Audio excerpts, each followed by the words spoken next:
आदाब नाजरीन, INN की खबरों में आपका इस्तकबाल है। मैं हूं शौकत अली सूफी। आइए नजर डालते हैं अब तक की कुछ अहम खबरों पर। कन्नूर हेलीकॉप्टर हादसे में जाँ बहक होने वाले मजीद 6 फौजी जवानों की लाशों की शनाख्त कर ली गई है और उन्हें आज अला सुबह उनके अहल खाना को सौंप दिया गया है। फौजी हुक्काम के मुताबिक हादसे में जाँ बहक होने वाले फिजाइया के मजीद 6 अहलकारों की लाशों की हफ्ते की सुबह बेस अस्पताल में शनाख्त की गई। जिन फौजियों की लाशों की शनाख्त की गई उनमें lance Naik BSI Teja, JWO Pradeep, wing commander PS Chauhan, squadron leader Kuldeep Singh, JWO Das और लांस नायक विवेक कुमार शामिल हैं। बकिया फौजियों की लाशों की दुरुस्त शनाख्त का अमल जारी है।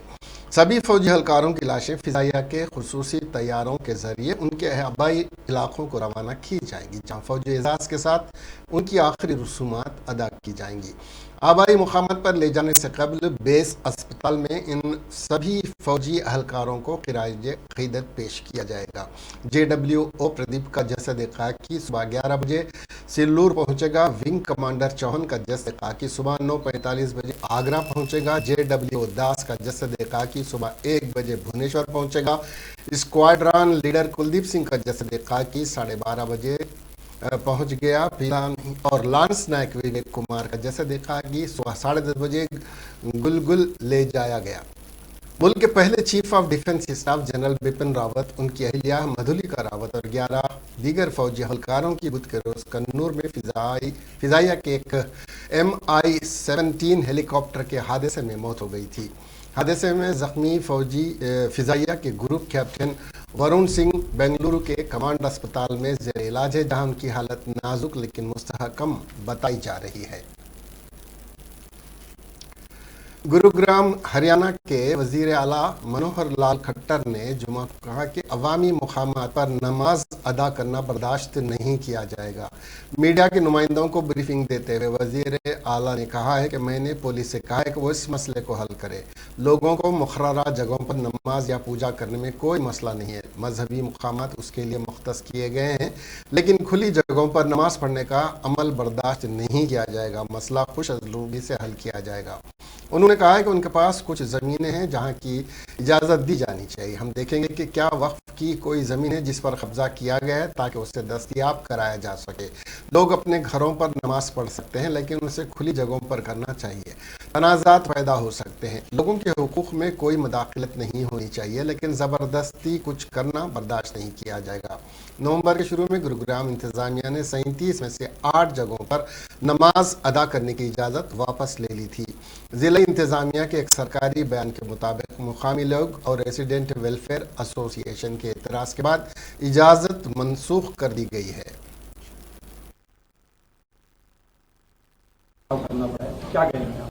देखिए, हमने यहाँ पुलिस को भी कहा है, हमारे डिप्टी कमिश्नर को भी कहा है कि इस विषय को रिजॉल्व करना है। और रिजॉल्व करने में हर कोई अपनी जगह पर कोई नमाज पढ़ता है, कोई पाठ करता है, कोई पूजा तत्पति करता है, उसमें हमें कोई दिक्कत नहीं है। और ये सारी चीज धार्मिक स्थल इसीलिए बने होते हैं कि वहां जाकर के करें।